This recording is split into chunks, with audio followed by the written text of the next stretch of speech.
While a golf grip is an extremely crucial part of a successful golf swing, I'm sure you've noticed there's different types of golf grips being taught by different pros, depending on your skill level, your hand size, your strength, and what you want to accomplish with the golf ball.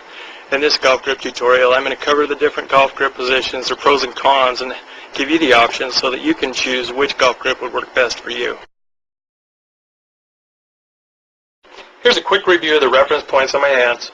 I have a D on the callus at the base of this pinky for distance. I have an N for neutral, a C on my heel pad for control, a dot at the base of my index finger as a pivot point, a dot at the base of this pinky, a dot on the second knuckle of my index finger, my lifeline's marked. My snuff box is marked at the base of my wrist where it hinges in between two tendons in the pocket. I have the arrows in between my thumb and forefingers marked, just as a reminder that whenever you grip the golf club, your thumb and forefinger always goes together. To ensure that your wrists have the maximum ability to cock and uncock for releasing a golf club throughout the golf swing, your palms should always have the relationship of facing each other. If you were to grab the golf club in front of you like that, that was the relationship that you have. So no matter where your left hand is placed on the club, your right hand is always placed in a mirroring position so the palms are facing each other.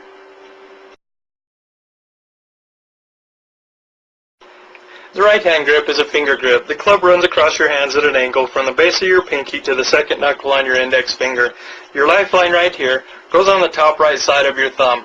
When you grab the club, you make a question mark with your index finger with your thumb and forefinger together, and that supports the club in the backswing.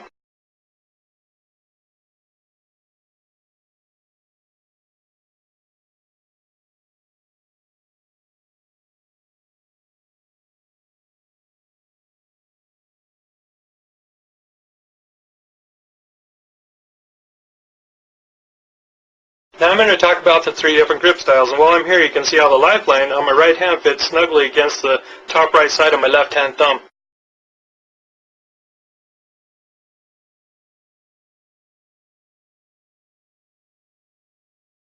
This grip right here is called a 10-finger grip. This is good for people that need more leverage, especially like little kids. The only drawback is to it is if you get your hands loose and let them get farther apart, you don't get good release and good club head speed.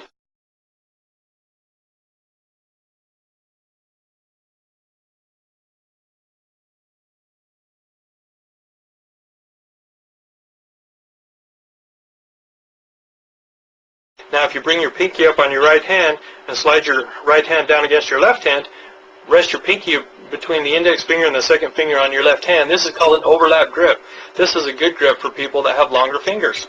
The only drawback is if you have smaller fingers, it's easy to get your right hand out of position trying to find a comfortable place.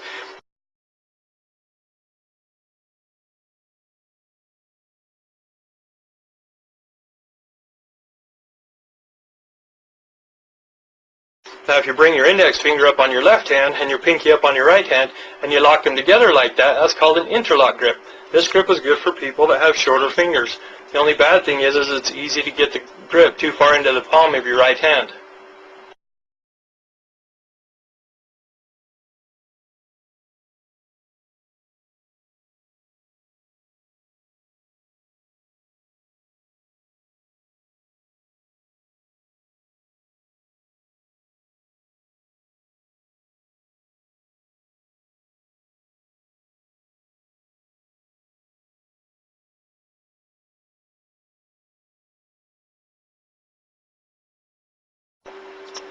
There are different angles that you can hold the golf grip in your left hand depending on your physical ability and what you want to do with the golf ball. Now if I put the golf grip across this pivot point at the base of my finger and the D that's on my callus right here, and I grip the club like this, most of the pressure is in these fingers right here with a little bit against my heel pad. This is called a distance grip. It maximizes my wrist's ability to cock and uncock during the swing. If I look at my thumb down the shaft, I measure it, it's about 3 finger widths down the shaft. If I take my thumb and put it up against my index finger, it makes it more easy for my right hand to fit over the top of it.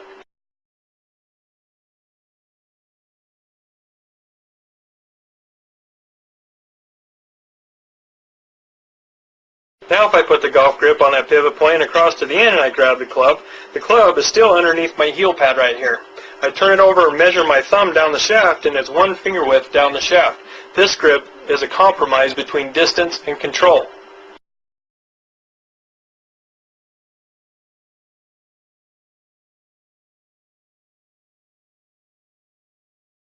Now if I put the shaft on the pivot point and I run it across that C and I grab this grip like this, it's still firmly in my hands, but it's no longer underneath my heel pad, it's on top of my heel pad.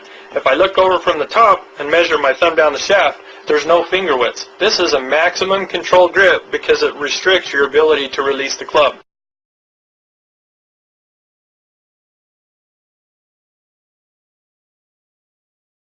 Looking at the top side of my left hand, holding the club face square to the target, with the snuff box on the right side of the grip like this is considered a strong grip. This arrow right here will point toward your right shoulder. This would be a good grip for anybody that sliced the golf ball.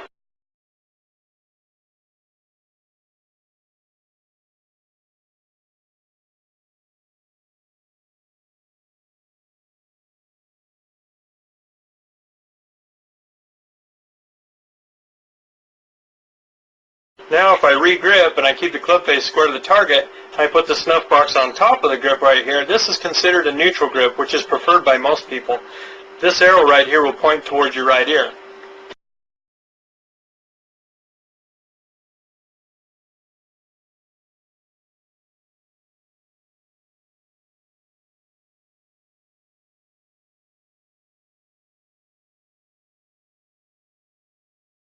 Now if I hold the club face square to the target and I turn my hand to the left side right here, now with the snuff box on the left side of the grip right here, that's considered a weak grip.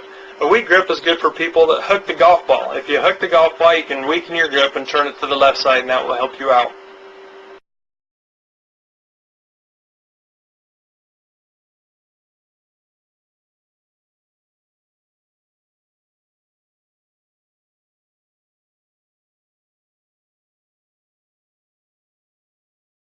Now in summary, just remember whether you use a 3-finger distance grip, a 1-finger neutral grip, a no-finger control grip, a weak grip, a neutral grip, or a strong grip, where the left hand goes, the right hand follows.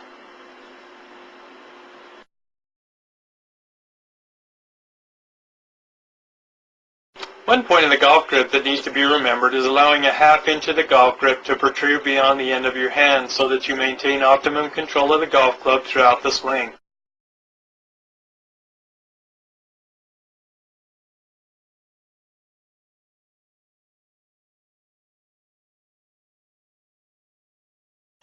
Once you have your golf grip, your hands should feel snug and unified. If they don't, go ahead and ungrip and regrip.